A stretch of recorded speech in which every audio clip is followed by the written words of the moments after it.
네, 오늘 함께할 두 분을 소개합니다. 이경 더불어민주당 전 상근 부대변인, 김재석 국민의힘 도봉구갑 당협위원장 함께합니다. 어서 오십시오. 네, 안녕하세요. 네, 안녕하세요. 북한이 오늘 아침이죠. 어제 화성 17형을 시험 발사했다고 공개를 했습니다. 김정은 국무위원장이 현장을 직접 함께 했었는데 시점이 참 미묘합니다. 국내에서는 이제 정권 이양기인 상황이고 국외에서 보면 러시아의 침공이 있는 사태, 두 가지 다 영향을 미쳤을 것 같아요. 아무래도 그렇죠. 우선 말씀 주신 것부터 말씀을 드리면은 저는 왜 지금 도발을 했는가 네 가지 정도로 생각을 하는데요. 첫 번째로는 이제 우크라이나 전쟁 여파가 좀 있을 것 같습니다. 지금 러시아가 국제 제재 결의안에 찬성하지 않을 경우에 지금 현재로서는 찬성하지 않을 가능성이 높지 않겠습니까? 당연히. 그러면 북한을 제재할 수 없다라는 점이 있을 것 같고요. 그리고 또 지역적 위치, 그러니까 미중 전략적으로 지금 뭐 거의 그 경쟁이 심화되고 있는 상황인데 네. 그런 상황에서 북한의 지정학적인 위치도 영향이 분명히 있을 거다. 그리고 지금 바이든 대통령이 오늘 메시지로 보니까 그러니까 북한하고 외교가 좀 필요할 것이다. 이런 메시지가 오늘에서야 나왔단 말이죠.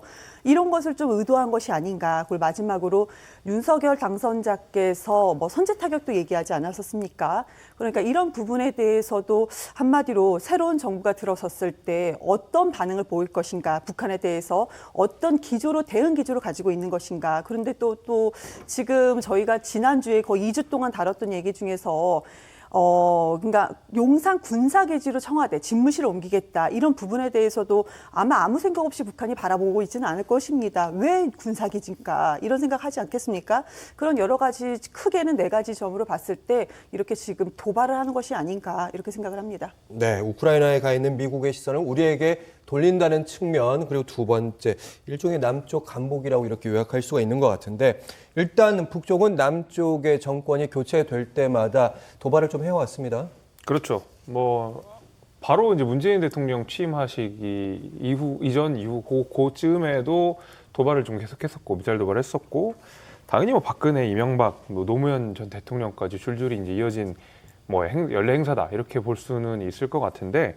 다만 제가 이제 문재인 정부를 비판하고자 하는 것은 뭐 이제 그 북한이 사실은 정권 교체기에 계속 미사일을 발사하고 남한에 대한 도발을 일삼았던 것은 뭐 늘 있었던 일이지만은 과연 이제 문재인 정부가 지난 5년 동안 추구했던 대북 정책은 과연 옳았느냐를 다시 한번 우리가 평가할 수 있는 부분인 것인데 문재인 대통령 스스로도 ICBM과 더불어서 탄도미사일을 이 장착할 수 있는 미사일을 우리가 북한이 발사를 한다 그러면 발사 수 있는 시스템을 갖춘다 그러면 그건 이미 레드라인을 넘은 것이라고 문재인 대통령 스스로도 그렇게 주장한 바가 있는데 네. 북한이 이걸 깬 거거든요. 그러면 문재인 정부의 5년 동안 한반도 평화 프로세스에 도대체 무엇을 한 것이냐라는 비판을 하지 않을 수가 없습니다. 게다가도 사실은 우리가 윤석열 당선인 이후에는 지금이야 막 북한에서 미사일을 발사했다, 뭐 도발을 했다 이렇게 표현을 했지만은 문재인 정부에서 도발이라는 발언을 굉장히 아껴서 하셨었어요. 뭐 물론 대북 관계를 생각해서 조심스럽게 접근하시는 건 맞지만 누가 봐도 명백하게 도발인 경우에도 도발이라고 안 하시는 경우도 굉장히 많았다라는 비판을 분명히 하고 싶고 나아가서는 사실 북한에게 굉장히 공을 많이 들였습니다. 문재인 정부에서 정말 뭐 소득주도 성장, 검찰 개혁, 그다음에 이 북한과의 협력. 그다음에 화해. 이게 사실 문재인 정부의 가장 큰 세 가지 기조였는데 앞에 두 개도 사실 이제 실패했다고 평가를 받고 있고 그러니까 마지막에 이 북한 문제에 관해서도 최종적으로 실패했다라고 우리가 평가할 수 있는 부분인 것인데 그렇게 우리가 북한에 공을 많이 들였어도 사실 박근혜 정부 때보다 한 6배 정도 미사일 발사가 많았습니다. 심지어 미사일 발사라는 말도 못해가지고 계속 불상의 뭐 발사체 이런 식으로 표현을 하거나 그랬었거든요. 굉장히 우스운 일이시죠. 그래가지고 저는 이렇게 이번 이 북한의 도발이 늘 있었던 일이지만 문재인 정부 5년 동안 그동안 열심히 뭐 유화와 협력과 했던 것이 정말 신기루처럼 사라져버리는 그런 어떤 종지부로서 확인된 것이 아닌가 저는 그렇게 봅니다. 네, 문재인 대통령의 대북 정책은 실패했다 이런 진단, 여기에 대해서 반론을 안 들을 수가 없을 것 같은데.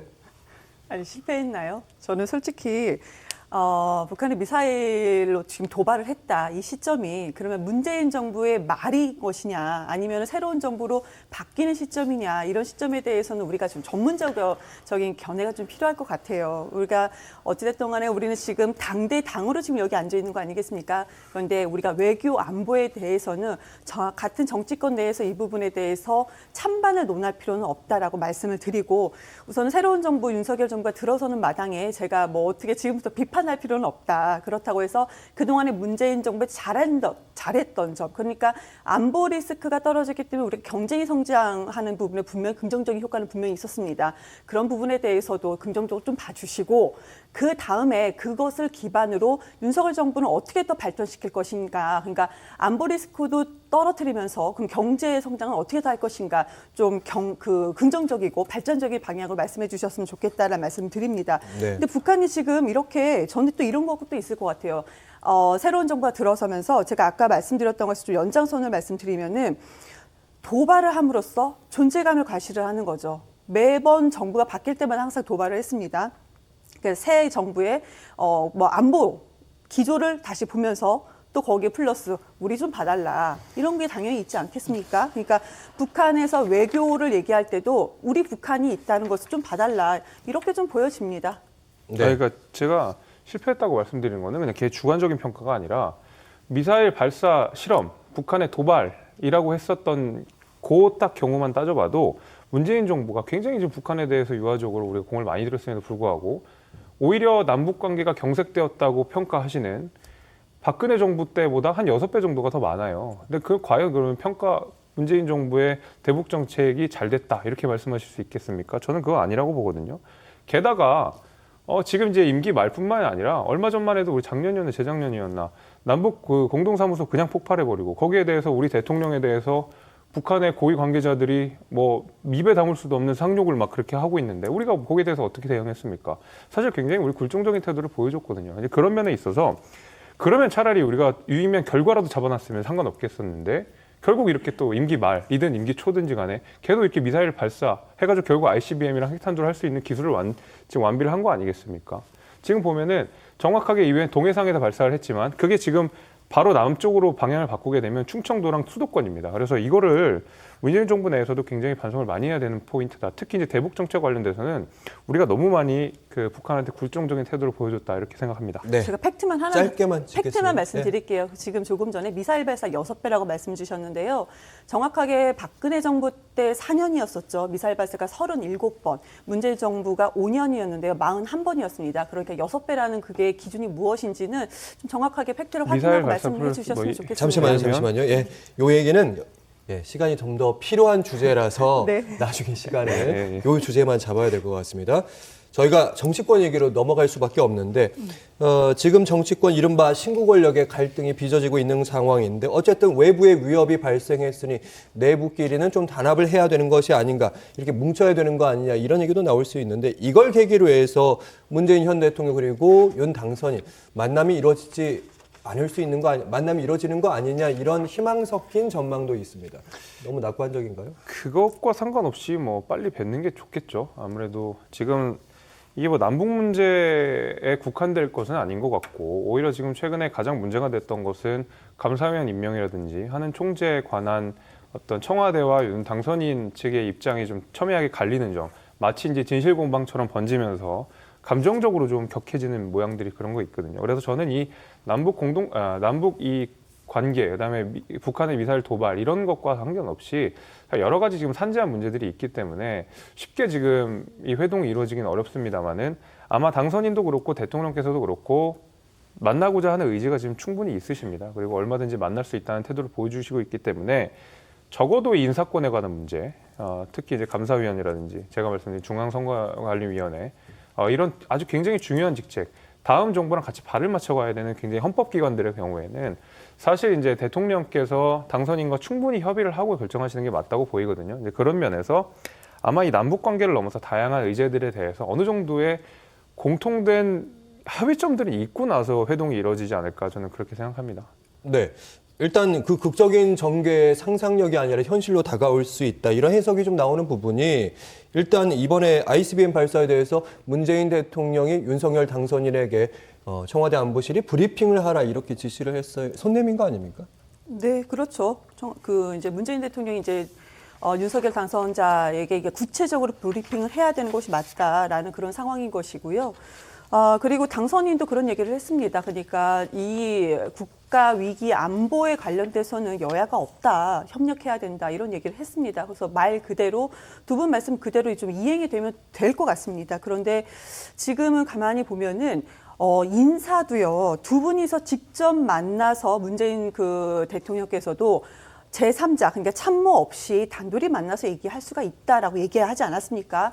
며칠 전에 이런 부분이 나왔었는데 지금 보면은 두 분이서 직접 얘기하면 풀릴 것 같은 느낌이 드는 것인데 지금 만남에 조건이 붙고 의제가 붙는 상황입니다. 이럴 필요가 없다. 그러니까 문재인 대통령께서도 그냥 우리가 그냥 만나서 얘기를 하자라는 부분이 분명히 있습니다. 지금은요, 조건을 걸고 구정권, 신정권, 이게 권력 다툼이 있을 수가 없습니다. 그리고 내려가는 정권이 제가 지난주에도 말씀드렸나요? 무슨 정권이 권력이 있겠습니까? 새로 오신 정권의 권력이 있는 것입니다. 그러니까 문재인 대통령께서는 임기 3월 9일 임기까지 대통령이 책무를 다하는 것인 거고, 그리고 또 새로운 정부에 들어서는 당선자에게도 좋은 여러 가지 말씀을 나눌 수 있지 않겠습니까? 그런데 그런 부분에 대해서 중간에서 자꾸 조건이 붙고 의제가 붙는 부분에 대해서는 좀 안타깝게 바라보고 있는데요. 지금 북한의 도발을 기점으로 해서 바이든 대통령도 이 부분에 대해서 북한과 협력을 얘기해야 하는 그런 와중에 우리도 빨리 만나시지 않을까. 근데 중간에서 참모진들이 좀 제3방송이라고 해야 되나요? 그런 얘기를 안 하셨으면 좋겠다라는 생각까지 들게 되는 상황입니다. 네. 일단 윤 당선인이 오후 5시 반쯤에 시진핑 국가주석과 통화를 한다고 예고가 됐습니다. 저도 오늘 이 뉴스를 전했던 기억이 좀 나는데 거기에 내용이 뭐냐면 한반도 안보를 긴밀히 협력하겠다 이런 얘기를 했는데 사실은 이렇게 대통령과 대화를 해도 통화를 해도 대체적으로 중국의 입장은 이런 겁니다. 관련국들이 긴밀히 협의를 해서 한반도 안전이 보장돼야 된다 이런 원론적인 측면이라서 이번 통화도 사실 원론적인 내용이 되지 않을까 싶은데요. 그러니까 지금 원래 북한의 태도는 중국의 태도는 북한과 관련돼서는 정말 하나만한 이야기들만 하고 있었었죠. 거의 뭐 크게 달라지진 않을 거라고 보는데 지금 이번에 북한이 노골적으로 ICBM 이 발사 실험을 계속 하고 있었고 남한에 대한 끊임없는 지금 도발을 하고 있는 상황인데 지금까지 중국의 태도를 보게 되면은 안보리 제재 위반을 굉장히 많이 했어요. 그러니까 북한산 규소철 같은 경우를 굉장히 수입 급증한다든지 그리고 지금까지도 보면은 안보리 추가 제재하겠다 이런 데에 대해서는 중국 혼자 노골적으로 자기는 반대한다 이런 식으로 사실 굉장히 북한과 관련돼서는 가까운 태도를 보여줬고 뭐 그렇기 때문에 이번에 아마 우리 당선인께서 시진핑 주석이랑 이야기를 할 때 이런 ICBM에 관한 내용이 안 나올 수는 없을 것 같습니다. 최근에 또 북한의 도발도 격화되고 있고 뭐 우크라이나 사태도 있고 그러다 보니까 아무래도 좀 경색된 이 미중 패권 우리 사이에서 우리 이 한반도의 어떤 평화와 한반도의 어떤 미사일 문제 이런 것들을 적극적으로 논의하지 않을 수가 없습니다. 그래서 저는 이런 얘기들이 적극적으로 나올 것이라고 생각하고 적어도 중국과 북한과 러시아에 대해서 그 3국에 대해서는 윤 당선인이 사실 후보 시절부터 굉장히 강경한 태도를 보여왔거든요. 그래서 한미 동맹을 좀 더 강화하고 중국과의 외교 노선에 있어서 기회주의적인 태도를 보이지 않겠다. 확실히 우리 한미 동맹을 강화하겠다. 근데 북한에 대해서도 강경하게 대처하겠다라고 말씀하신 만큼 저도 이번에 중국에 관해서도 사실 이례적인 통화긴 합니다만은 저는 조금 더 강경한 태도, 그 전까지는 보여주지 않았던 훨씬 더 좀 좋은 모습들을 보여주지 않을까 생각합니다. 네, 방금 말씀대로 사실 윤 당선인은 후보 시절부터 북한에 대한 강경 발언을 여러 차례 내놓았는데 뭐 김정은의 버르장머리 고치겠다, 선제 타격 이런 얘기도 했고 최근에 좀 정리된 메시지를 봐도 1번이 단호 대처고 2번이 대화의 문은 열려 있다. 단호 대처의 무게를 좀 싣는 분위기인데 아마 북한은 시험 발사를 계속할 것 같은데 윤석열 정부가 들어서게 되면 강대강 대치로 이어지는 거 아니냐 이런 얘기도 있더라고요. 우려는 스럽죠. 그런데 지금 현재 당선인께서 할 수 있는 워딩 자체가 그냥 되게 이게 구체적인 워딩은 나오기 어려울 것 같아요. 단호하게 대처하겠다. 그 이상 어떤 워딩이 나올 수 있을까 생각을 합니다. 근데 지금 시진핑 주석과 이제 통화를 한다. 저는 좀 이게 애매한 게 왜 그러냐면 제가 앞에서 지금 왜 북한이 도발을 이렇게 할 수 있는 배경에 대해서 미국과 러시아를 얘기했습니다. 그런데 지금 보시면은 북한과 미국이 어찌됐든 지금 견제하고 있는 상황입니다. 그렇죠. 근데 중국과 미국도 견제 상황입니다. 네. 이런 상황에서 우리 당선자께서 중국과 통화를 한다는 것이 어떤 여기서 해답을 찾을 수 있냐. 찾을 수 있겠습니까?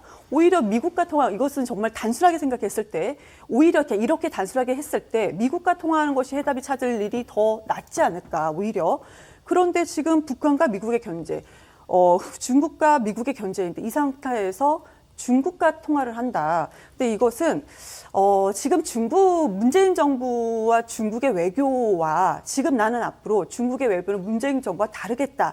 그런 메시지를 보여주는 정도라면 이해가 되지만 지금 북한의 ICBM 미사일 발사에 관련돼서는 지금 통화를 한다 하더라도 큰 해답은 찾기 어려운 상황이지 않을까 이렇게 생각을 합니다. 그러니까 네. 사실 이제 미국이랑은 애초에 우리가 당선인이 당시에 이제 국립현충원에 가기 아침 그 당선이 된 첫날부터 통화를 했었고 그 당시에도 이미 우크라이나 사태가 어느 상당 부분 진행된 상황이었기 때문에 아마 그런 기밀한 이야기들이 이미 끝냈을 거라고 생각이 되고요.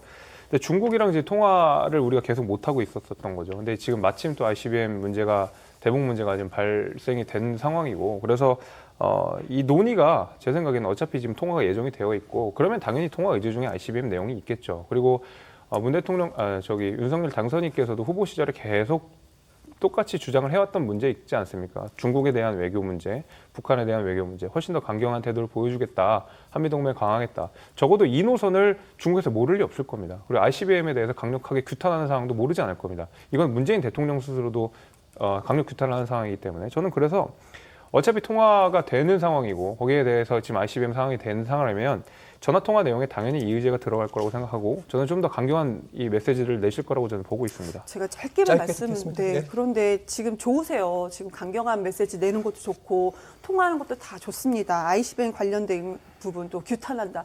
다 좋은데 지금 제가 앞에 말씀드린 것처럼 러시아가 제재를 하지 못하고 있는 상황입니다. 지금 이렇게 우리가 현실을 좀 정확히 안보리 제재, 북한에 대한 미사일에 대한 안보리 제재. 그러니까 지금 이런 현실을 더 정확히 좀 파악을 하고 이제는 그 집권 여당이 되시는 거고 어찌됐든 간에 지금 뭐 대통령이 되시는 거기 때문에 이런 부분에 좀 앞으로 구체적으로 해답을 찾아갈 필요가 있다라고 말씀을 드리겠습니다. 원래 러시아와 중국은 안보리 제재와 상관없이 마이웨이 걷던 국가들입니다. 저는 그래가지고 뭐 놀랍지도 않습니다. 러시아가 이번에 제재 동참 안 한다고. 중국도 내일 그런 태도였고요. 그래서 그런 부분들을 아마 당선인이 모를 리 없을 거라고 생각합니다.